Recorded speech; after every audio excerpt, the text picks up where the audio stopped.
안녕하십니까? 예수님 때문에 여러분의 가정과 하시는 일들이 별로 없나? 일에 좋은 일이 많게 되기를 바랍니다. 제가 요한복음이 너무 좀 43번째 하고 있네요. 근데 7장까지 이렇게 못 나가갖고 요번 건 이렇게 넘어갈까 그러다가 또 그러면 안 될 것 같아서 그냥 준비했습니다. 자, 성경절 보도록 하겠습니다. 7장 34절입니다. 시작. 예수로 말미암아 무리 중에 쟁론이 되니. 어떤 문제로 쟁론이 그러니까 싸움이 일어난 거죠. 예수님이 선지자라는 사람들이 있고 예수님은 선지자가 될 수 없다라는 사람들이 생긴 겁니다. 그래가지고 사람들이 싸우기, 쟁론, 말로 싸우게 됐습니다. 44절입니다. 다 같이 읽겠습니다. 시작. 그 중에는 그를 잡고자 하는 것이나 손을 대는 자가 없더라. 그 다음 절이요. 아랫사람들이 대지상들과 바리새인들에게 오니 그들이 묻되 어찌하여 잡아오지 아니하느냐, 이런 거죠. 그래서 예수님을 잡아오라고 경찰들을 보냈는데 그 경찰들이 잡아오지 않는 거예요. 야, 그거 예수 잡아와? 그랬더니 안 잡아온 거죠. 왜 안 잡아왔냐 하면 다음 절입니다. 시작. 아랫사람들이 대답하되 그 사람이 말하는 것처럼 말하는 사람은 이때까지 없었나이다 하니. 그 사람을 잡으러 갔는데 그 사람 설교를 가만히 들으니까 저 말이 맞아. 그래서 안 잡아왔다는 얘기예요. 이해가 되시죠? 그래서 경찰들이 안 잡아왔다는 겁니다. 그래서 그 사람들이 안 잡아오니까 바리새인들과 관원들이 뭐라고 그러냐면 이렇게 물어보는 겁니다. 다 같이 보겠습니다. 시작. 바리새인들이 대답하되 너희도 미혹되느냐? 당국자들이나 바리새인 중에 그를 믿는 자가 있느냐? 이렇게 얘기하는 거죠. 당국자라고 하면 국가 지도자들이죠. 그리고 바리새인들이라고 하면 종교 지도자들이죠. 그래서 이제 그 잡으러 간 사람들에게 당신도 미혹됐, 니들도 미혹됐냐? 니들도 이단에 빠졌냐? 야, 생각해봐라. 국가의 지도자나 종교의 지도자, 그 누가 예수를 메시아라고 그러니? 누가 그를 선지자라고 그러니? 그럼 당국자는 어떤 사람입니까? 그 당시 당국자는 어떤 사람들이에요? 유대 지도자들이죠. 랍비, 뭐 이런 사람들이죠. 그리고 그 사람들은 남들보다 율법을 많이 하는 사람이에요. 법을 많이 알아요. 즉 성경을 많이 하는 사람들입니다. 율법인 즉슨 성경이고 성경을 많이 하는 사람들이 역사를 많이 하는 사람들도 되죠. 그 사람들이 그를 메시아로 볼 수 없다는 것입니다. 예수님은 아무리 봐도 메시아일 수 없다는 것입니다. 성경을 많이 보고 율법을 많이 봐도 예수는 절대로 메시아일 수 없다라고 얘기하는 겁니다. 성경을 많이 하는 사람이 예수를 메시아로 알 수 있을까요? 없을까요? 한번 그냥 생각해 보세요. 다음 성경절입니다. 49절입니다. 다 같이 읽겠습니다. 시작. 율법을 알지 못하는 이 무리는 저주를 받을지니라. 성경을 모르는 여러분들은 저주를 받아라. 예수를 메시아라고 얘기하는 저 사람들은 저주를 받으라는 거죠. 내용인 즉슨 성경을 보나 지도자들의 지식을 보나 모든 걸 봐서 예수는 메시아일 수 없다는 것입니다. 예수님은 메시아가 될 수 없어요. 50절입니다. 같이 읽겠습니다. 시작. 그 중에 한 사람 곧 전에 예수께 왔던 니고데모가 그에게 말했대. 우리 율법은 사람의 말을 듣고 행한 것을 알기 전에 심판하느냐? 여러분 니고데모라는 사람이 천국을 보여달라고 그랬죠. 그때 예수님께서 천국에서 온 사람만 갈 수 있느니라. 네가 거듭나지 않으면 못 간다. 이런 얘기를 했죠. 그래서 예수님이 단호하게 천국은 볼 수 없다라고 얘기를 한 사람이 바로 저 니고데모입니다. 근데 그 니고데모가 사람들에게 얘기하는 거죠. 야, 우리 율법에 죄도 물어보지 않고 그 사람과 얘기하지도 않고 어떻게 그 사람들의 예수가 죄인이라고 그러니? 그건 말이 안 되지. 우리는 심판을 해야지. 이런 얘기를 했다는 내용입니다. 이해되셨죠? 지금 이 상황 다 이해됐습니까? 안 됐습니까? 다 되셨죠? 그럼 요걸 이해하시면서 이제 질문하겠습니다. 바리새인들이 한 말이 맞습니까? 틀립니까? 성경을 아무리 둘러봐도 예수님이 메시아가 아니라는 것을 알 수 있습니까? 없습니까?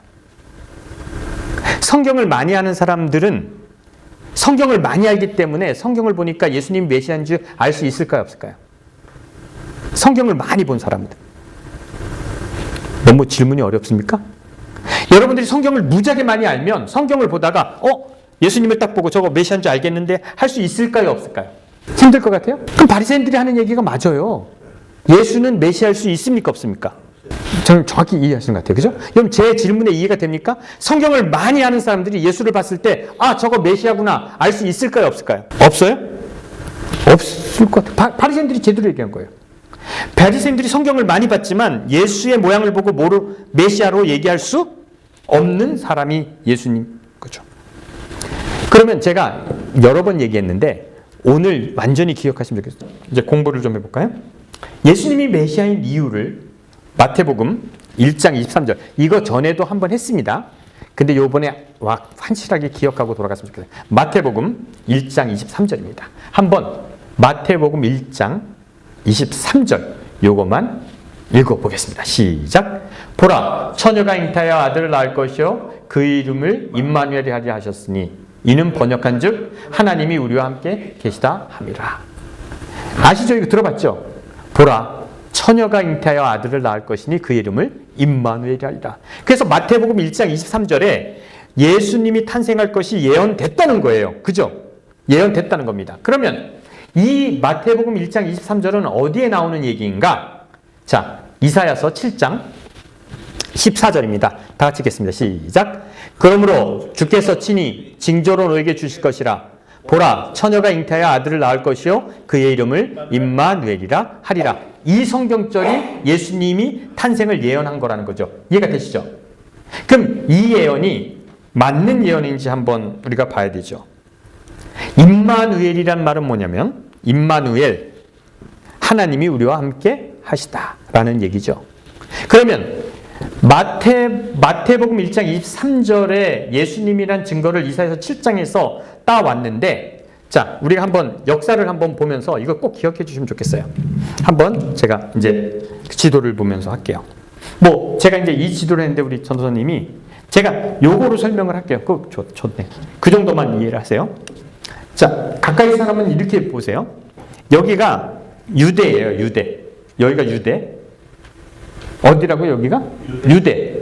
그 다음 요 위가 북방 이스라엘, 사마리아입니다. 요 위가 남한이고 북한이에요. 그리고 여기가 아람이에요. 자, 여기가 어디라고요? 맨 밑에가 어디라고요? 대답을 해보세요. 이거 기억하셔야 돼요. 자, 이거 뭐라고요? 유대. 유대 위가 북방 이스라엘. 북방 이스라엘, 사마리아.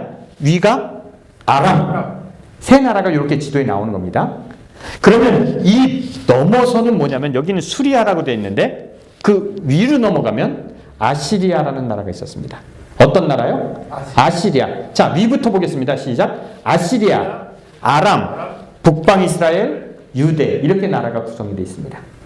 그런데 기원전 710년경 700년도에 북방 이스라엘 아람 위에 아시리아라는 나라가 강성해져요. 어떤 나라가요? 아시리아가 강성해져요. 아시리아가 군사적으로 엄청나게 강해지니까 요 밑에 나라들은 두려움에 사무치게 됐어요. 저 나라가 어떻게 할 것 같아? 쳐들어올 것 같아. 그래서 아시리아랑 붙은 아람과 북방 이스라엘 왕이 연합전선을 만들어요. 연합전선. 어떤 연합전선을 만드냐면 아시리아에 대항하기 위해서 연합전선을 만듭니다. 연합전선을 만든 두 나라가 어느 나라라고요? 아시리아고? 아니죠. 아시리아가 강성해지니까 아람하고 북방 이스라엘이 연합전선을 만들어요. 그래서 연합전선을 만들어서 아시리아랑 싸우려고 하는데 유다한테 너 우리랑 같이 아시리아랑 싸우자 그랬어요. 그래서 세 나라가 연합하자 그랬어요. 근데 유대 왕 아하스는 나는 싫어 그랬어요. 아시겠죠? 나는 싫어. 나는 아시리아랑 같은 편을 할 거야. 그래서 아람하고 북방 이스라엘 왕 두 왕이 아람을 이길 수 없으니까 먼저 쳐들어온 나라가 어디예요? 유대를 먼저 쳐들어왔어요. 이해가 되십니까? 이 두 나라 군대, 아람 군대와 북방 이스라엘 군대가 유대를 쳐들어와서 예루살렘을 점령하려고 하고 있을 때, 아시겠죠? 이때입니다. 어떤 나라가 쳐들어왔다고요? 다시? 아람과 북방 이스라엘이 쳐들어왔을 때 얘기입니다. 그때 선지자 이름이 누구예요? 이사야예요. 이사야가 유대의 왕 아하스 왕에게 가서 두 나라가 우리나라를 쳐들어왔지만 하나님이 우리를 뭐 하실 거다? 지켜 주실 거다 얘기하면서 내가 징조로 말하겠다라고 한 것이 이사야 7장 뭐예요? 이사야 7장 14절 보겠습니다. 이사야서 7장 14절 한번 뒤로 가보세요. 이사야서 7장 14절입니다. 다음 거. 자, 이겁니다. 다 같이 읽겠습니다. 시작. 그러므로 주께서 친히 징조로 너에게 주실 것이라.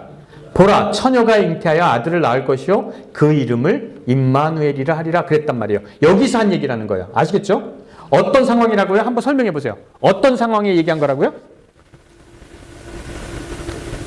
아람과 북방 이스라엘이 쳐들어왔을 때 이사야가 이스라엘 왕 아하스에게 저 두 나라가 우리를 이기지 못할 것이야 라고 얘기할 때 이사야가 아하스 왕에게 한 얘기라고요. 이해되셨죠?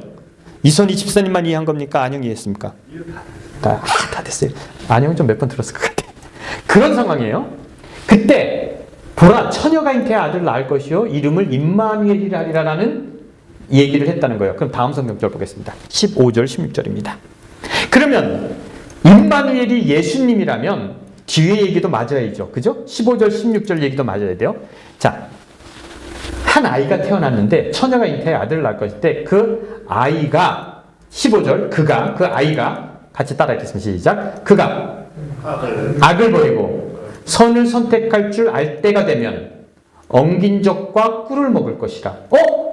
그때 태어난 아이가 뭐를 먹어요? 엉긴 젖은 뭐예요? 치즈죠, 치즈. 요구르트죠, 요구르트. 어린아이한테 요구르트를 먹입니까, 안 먹입니까? 태어난 아이에게 우유는 먹여도 요구르트 먹여요, 안 먹여요? 안 먹입니다. 어린아이에게 꿀을 먹입니까, 안 먹입니까? 큰일 납니다. 이 아이가 꿀을 먹을 수 있는 나이는 언제일까요? 언제부터 꿀을 먹을 수 있을까요? 아이들이 한 2살? 좀 걸을 때쯤 꿀을 먹어요. 꿀을 먹으면 애가 탈이 납니다. 그 아이가 악을 버리고 그 아이가 이게 선인지 악인지 구분할 수 있는 나이가 언제입니까? 아이들이. 야, 이건 옳은 일이야. 저건 선악을 구분할 수 있는 나이가 언제입니까? 언제쯤 애들이 구분하죠? 뭐 하여튼 뭐 그럴 수 있고 저는 2살 때쯤 3살 때쯤 저는 빠르거든. 하여튼 뭔가 모르겠어요. 그 아이가 악과 선을 선택할 줄 아는 엉긴 젖과 꿀을 먹을 것이다. 그럼 시간이 지난 거예요. 그죠? 1년은 넘게 지난 거예요. 2년 정도 지난 거예요. 16절 같이 읽겠습니다. 시작. 대저 이 아이가 악을 버리고 선을 선택할 줄 알기 전에 내가 미워하는 두 왕의 땅이 황폐하게 되리라. 그 두 왕은 어느 왕이에요? 쳐들어온 아람하고 어디요? 북방 이스라엘 왕이 뭐 할 것이죠? 황폐해질 거라는 거죠. 아람과 북방 이스라엘이 뭐 할 것이다? 멸망할 것이다라는 얘기예요. 예수님이 이 땅에 오셨을 때 두 나라가 멸망했습니까? 안 했습니까? 안 했어요. 그래서 이사야서 7장 14절은 예수님으로 적용하면 됩니까? 안 됩니까? 말도 안 되는 얘기를 적용하는 거예요. 이사야서 7장 14절의 얘기는 예수님에게 적용하면 안 돼요. 근데 그때 상황을 이해하면 이것은 그 아이가 태어나서 3, 4년 지났을 때 아람과 북방 이스라엘 왕이 뭐 할 것이다? 멸망할 것이다 라는 내용이에요. 그러면 이 예언은 예수님이 오신 700년 후에 이루어졌는가? 그때 이루어졌는가? 그때 이루어진 거죠. 몇 년 후에 아람과 북방 이스라엘이 멸망할 거니까. 이 예언은 8장의 예언에서 이루어집니다. 넘어갑니다. 8장. 다 같이 읽겠습니다. 자, 이 예언을 하고 나서 집으로 가서 이사야가 뭘 하는지 한번 보십시오. 시작. 내가 내 아내를 가까이 하매 그가 임신하여 아들을 낳은지라. 처녀라는 말은요, 여러분, 처녀라고 하면 남자를 모르는 게 처녀일까요? 젊은 여인이 처녀일까요? 남자를 모르는 그건 한국 사람 정서예요. 아, 성경의 모든 처녀라 함은 젊은 여인입니다. 이사야는 젊은 선지자였어요. 그리고 그의 아내는 젊었습니다. 그래서 이사야가 아하스에게 예언을 하고 집에 가서 자기 아내와 뭐 했어요? 동침을 했어요. 아시겠어요? 그래서 애를 낳았어요. 그래서 그 이름은 마알살레 하스바스라 하라. 그 이름이 뭐냐면 북방에서 노력하러 속히 올 것이다. 아시리아가 이제 아람과 북방 이스라엘을 점령하러 올 것이다 라는 아이의 이름을 줘줬어요. 아시겠죠? 누가 애를 낳았다고요? 이사야가 애를 낳았어요. 그리고 다음 성경절입니다. 8장 4절 같이 읽겠습니다. 시작.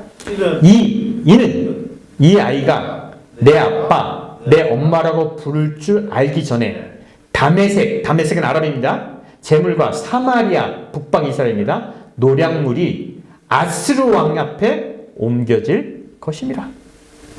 그러면 처녀가 잉태하여 아들을 낳을 것이요라는 처녀가 마리아고 아들을 낳은 것이 임마누엘이란 말 700년 전의 말은 이게 아니에요. 무슨 얘기냐면 처녀가 잉태하여 아들을 낳고 그 아이가 엄마 아빠라고 하고 혹은 선악을 분별하고 꿀을 먹고 치즈를 먹을 나이.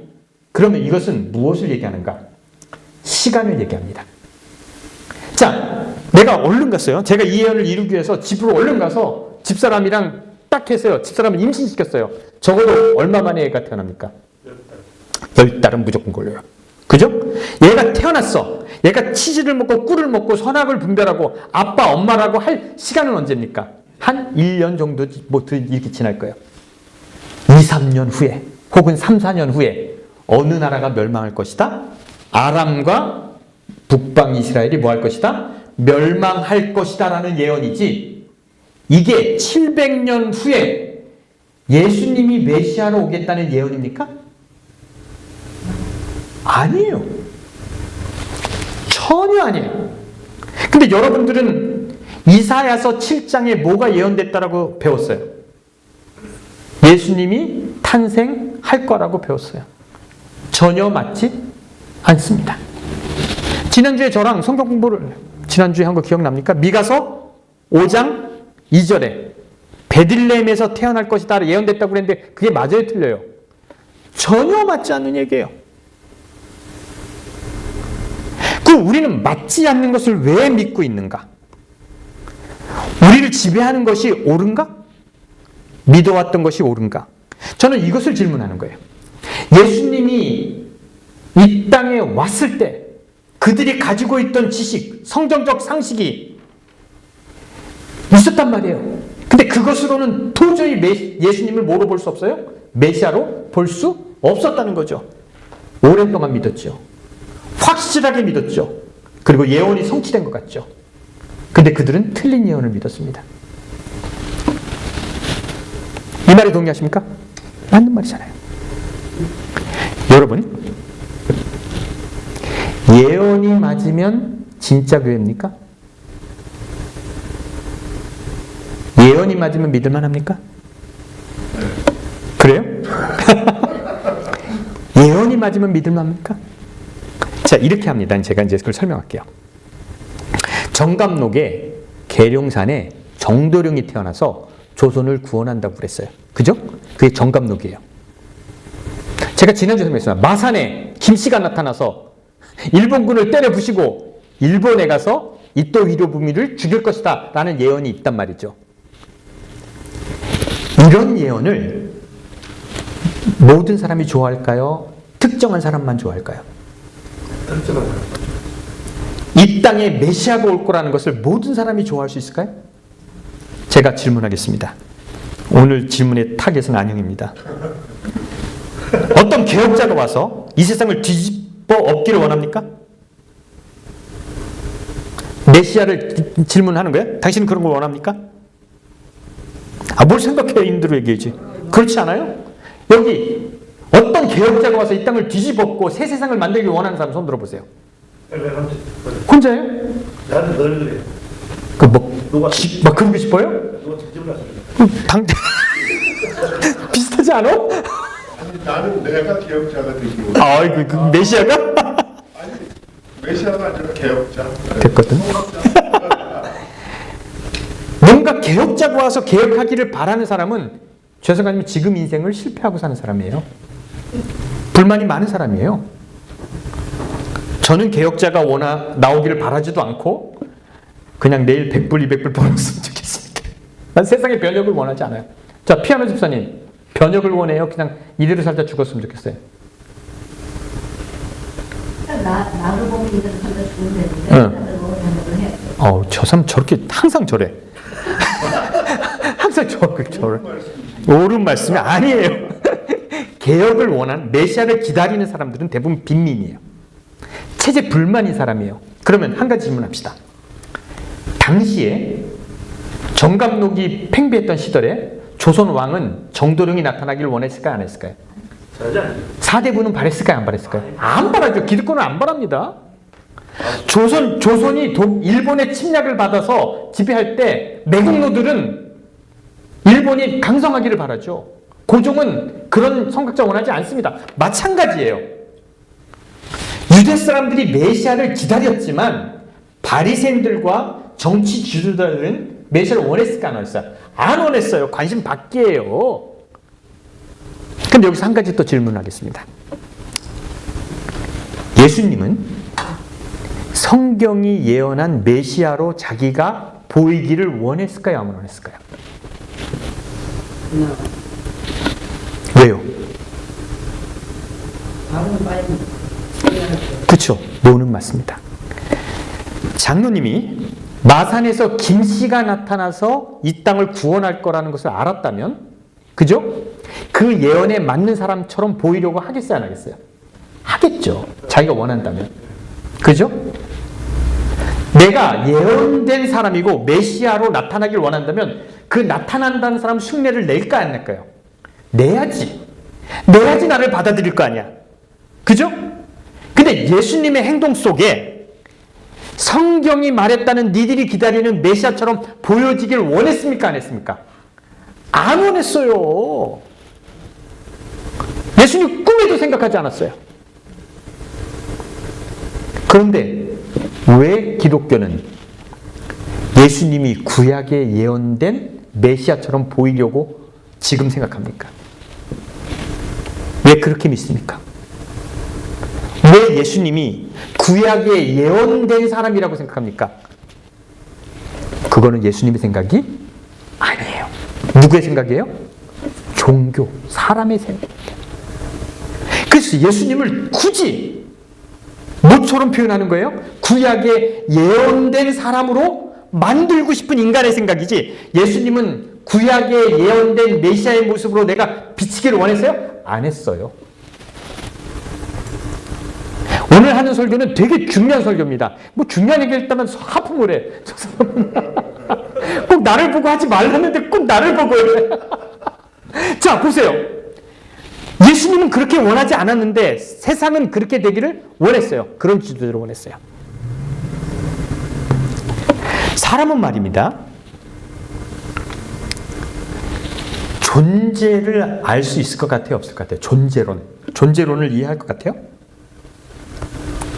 존재. 여러분, 태양이 존재하는 이유를 압니까? 인간이 왜 사는지 압니까? 모릅니까? 당신 왜 태어났습니까? 예? 태어났어요. 그럼 태양은 왜 생겨났을까요? 예? 근본을 알 수 있습니까? 근본? 그 존재론의 근본을 아는 것은 모두 다 실패합니다.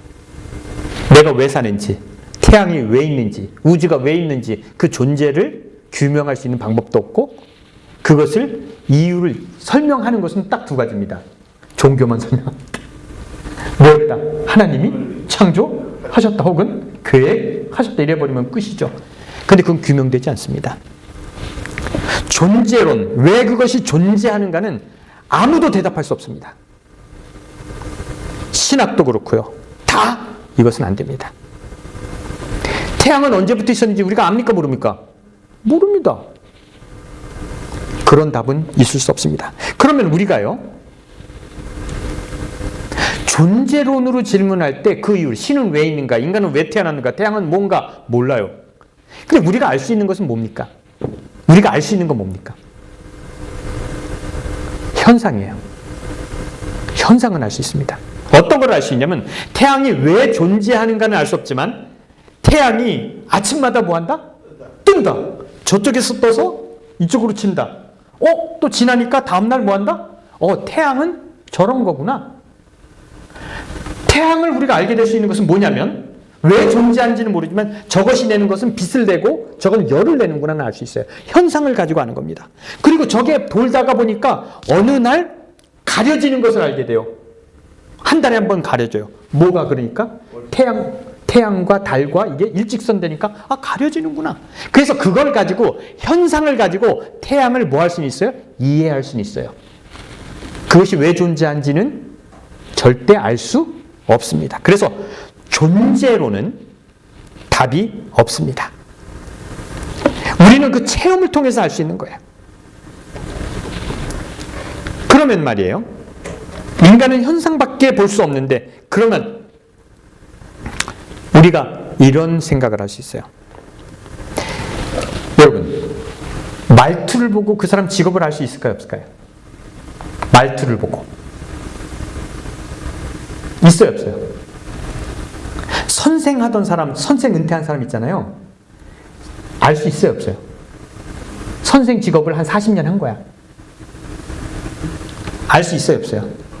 몰라요? 좀 나와요. 예? 말하다 보면 느낄 수 있어요. 나오죠. 간호사 생활만 오래 했어요. 응? 그럼 내가 이제 딱 보면 그 말투가 간호사 같이 알까요, 모를까요? 알 수 있어요. 왜 그럴 것 같아요?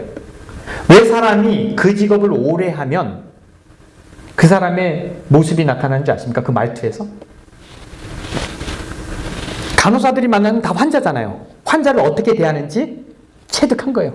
환자들은 이런 말투를 해야지 말을 듣더라. 학생을 가르친 사람은 말투가 있어요. 그래서 선생 오래 한 사람과는 그 아버지 같은 사람, 교상한 사람은 똥도 안 먹는다잖아요.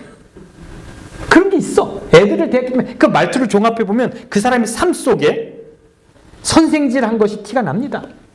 공돌이 한 사람들은 티가 납니까? 안 납니까? 말은 티가 납니다.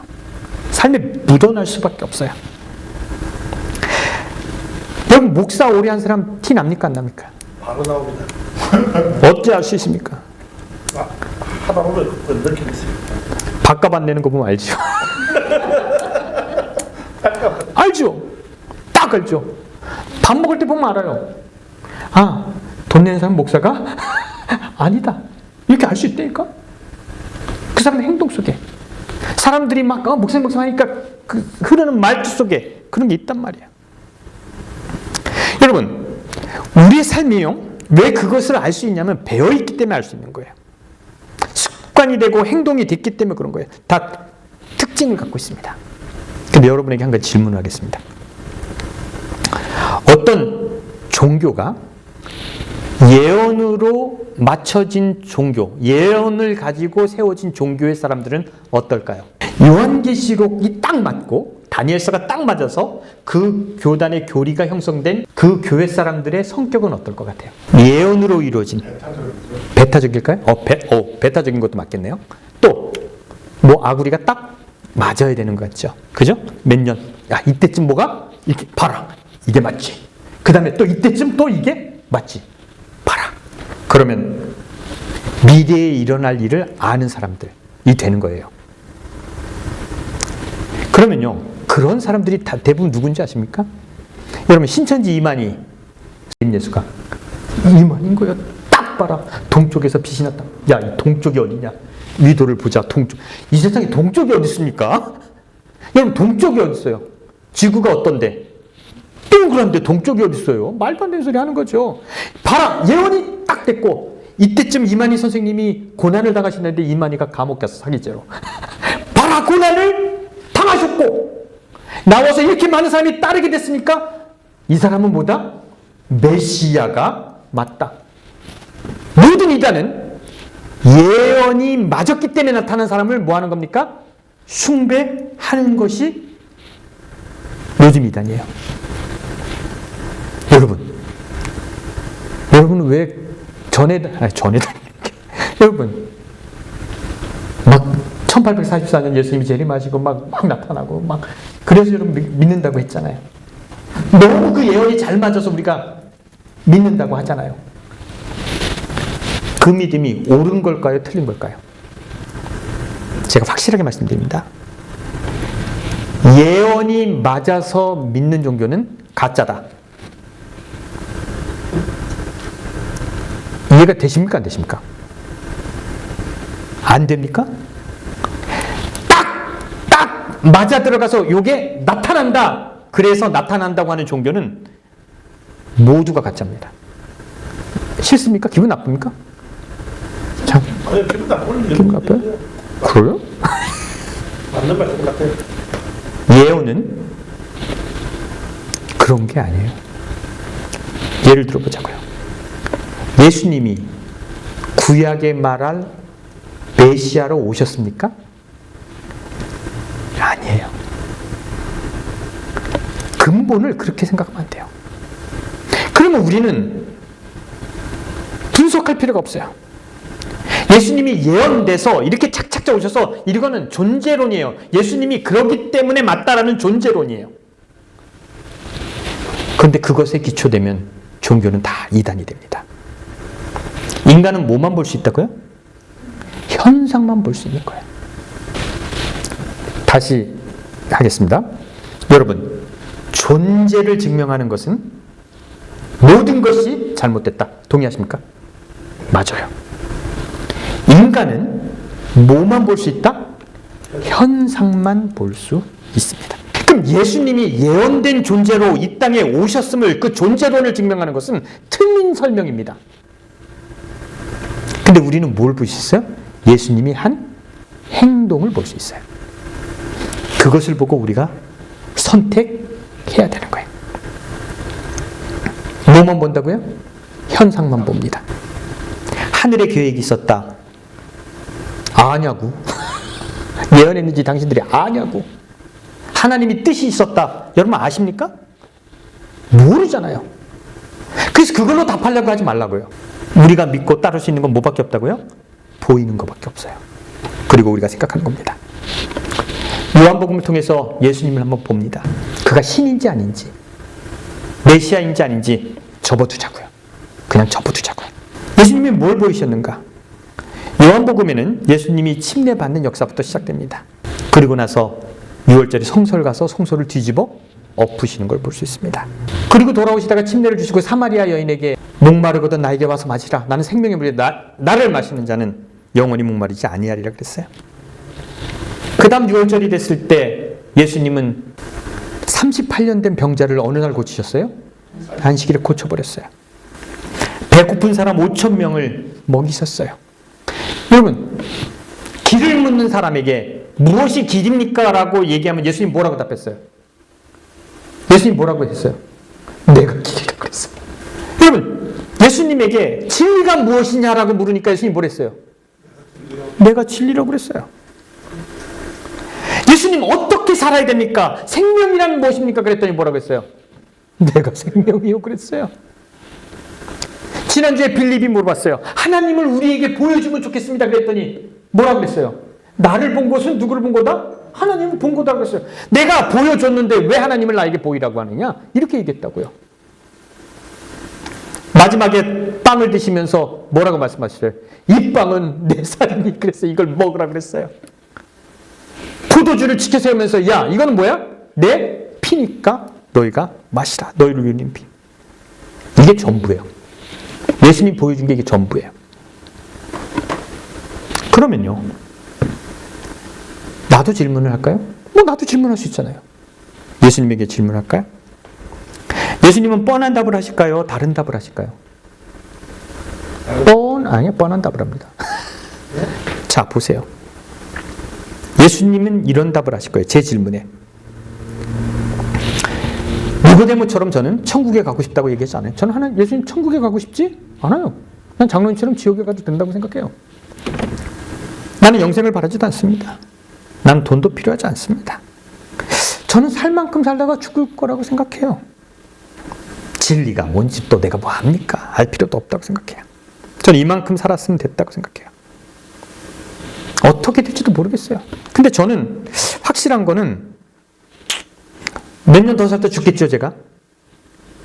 1년을 살지 10년을 살지 모르지만 제가 예수님한테 하고 싶은 질문은 뭔지 아십니까? 예수님, 내가 얼마를 살지는 모르겠어요.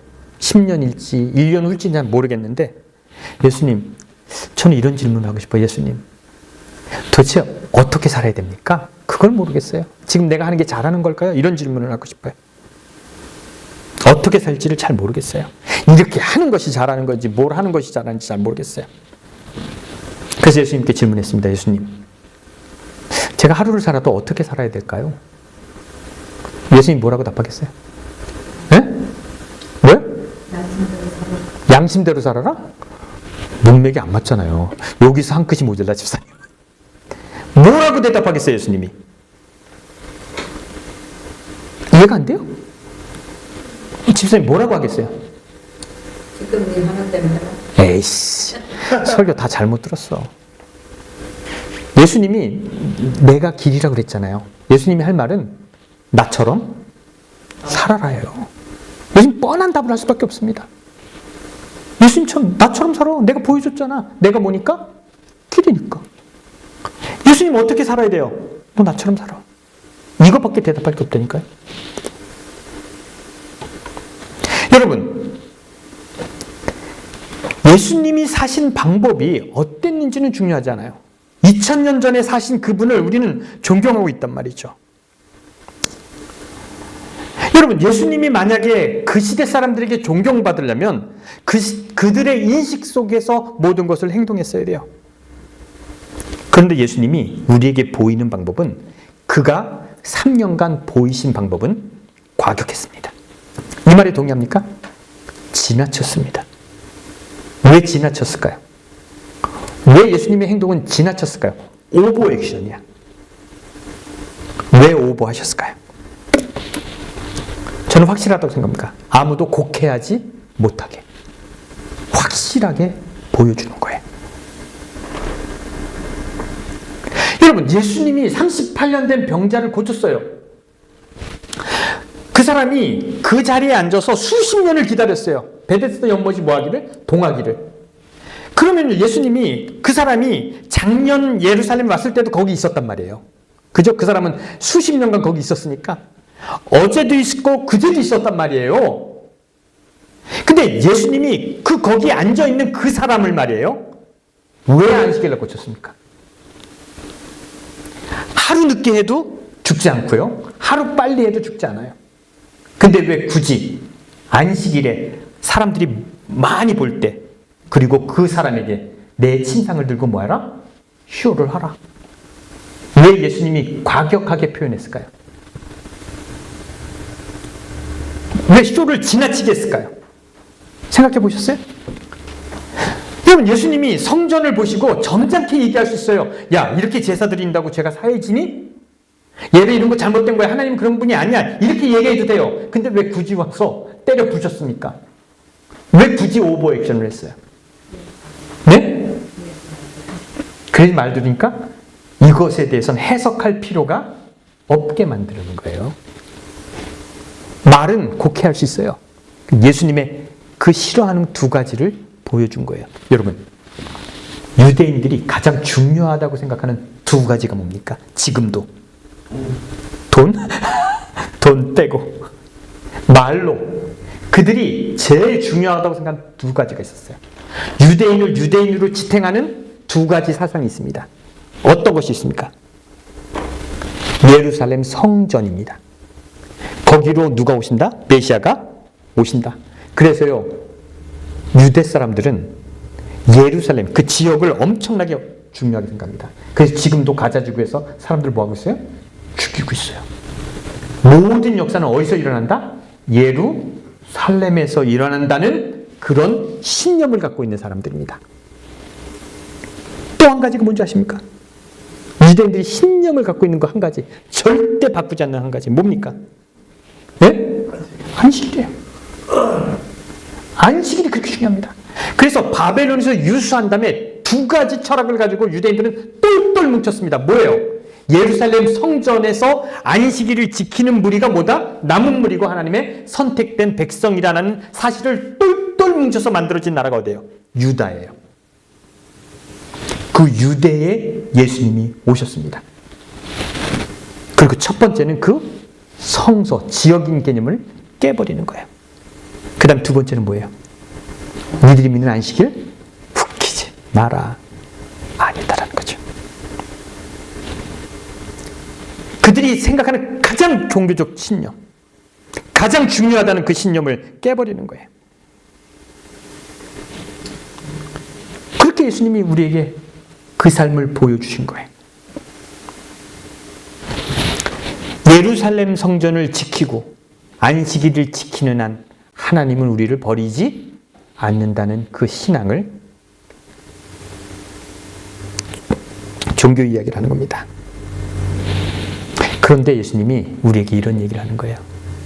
그것이 중요하지 않다. 너네가 어떻게 살아야지 하는지. 누구처럼 살아라? 나처럼 살아라. 이런 얘기를 하는 거예요.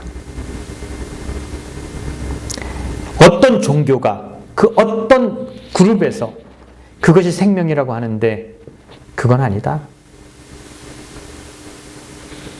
그것을 깨부시는 삶을 보이셨어요.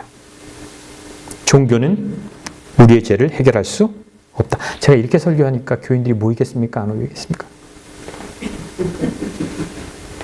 유선희 집사님 오겠습니까? 안 오겠습니까? 근데 맞는 말이에요. 맞는 말이에요.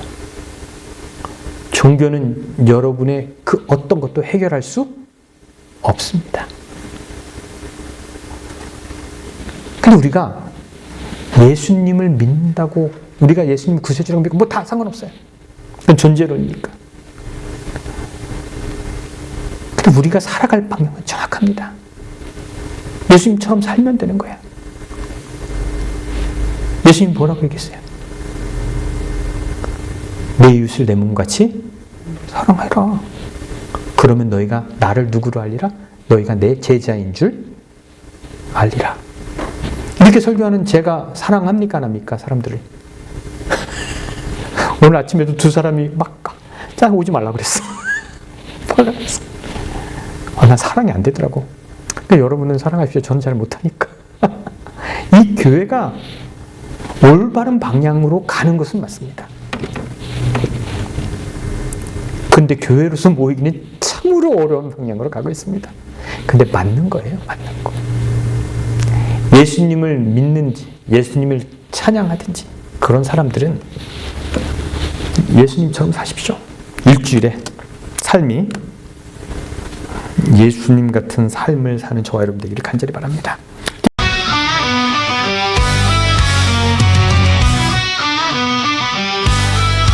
남들보다 조금 일찍 저게 올라 시동을 건다. 에어가 차기까진 유일한 자유시간 알림 소리 끝나면